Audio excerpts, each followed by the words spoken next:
जो भी बाकी है आज यहाँ 5 के है ना। बहुत सारे गाने हैं। शिव कुमार बिक्कू जी से शुरुआत हुई हिट गाने और आदरणीय खेसारी भैया, पवन सिंह जी, हाँ बिल्कुल सुंदर भैया भी गाएंगे है ना साथ में, कोई बात नहीं है। पहले एक गाने हो जाए उसके बाद हाँ बिल्कुल हाँ बोलिए ना, सुन रहे हैं। सैये के बेलल रोटी, अच्छा सब होगा, बारी बारी से सब होगा। तो चलिए फिलहाल ये माइक्रोफोन इनको देता हूं और इनके बहुत सारे गाने हिट है जो आप बारी बारी से सुनेंगे। और इसके बाद है ना एक गाने के बाद आपके बीच सुंदर राजीव भैया डी लगा दीजिए।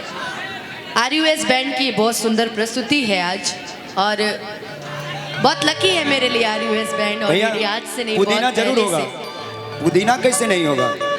रियलिटी बताऊं तो RUS बैंड मेरे लिए बहुत लकी है, आज से नहीं। और महादेव की कृपा ऐसे इस बैंड पे बनी रहे और हम लोग का रिश्ता जीवन बना रहे। कुछ लोगों की वजह से थोड़ा सा रिश्ता हम लोग का खराब हो गया था, लेकिन दोबारा बना रहे ऐसे ही। सुंदर भैया और सुंदर बनते रहे, है ना। कि हम कैसे कि हम कैसे तोहरा से प्यार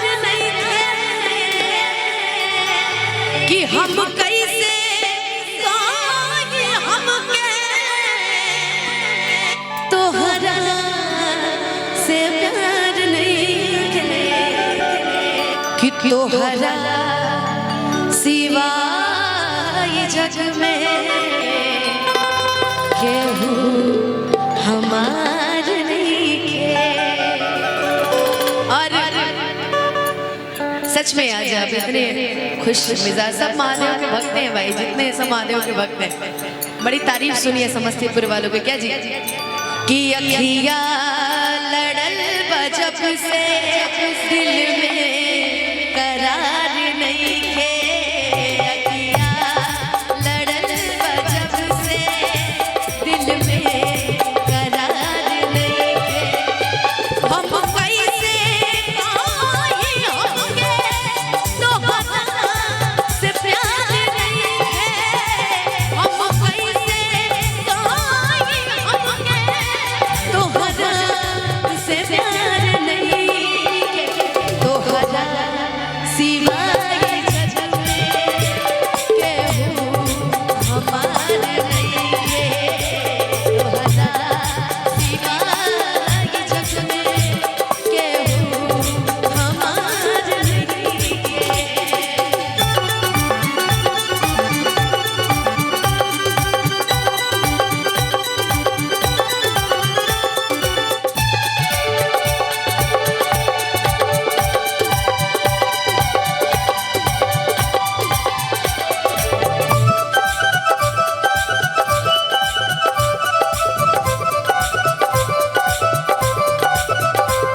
दिल में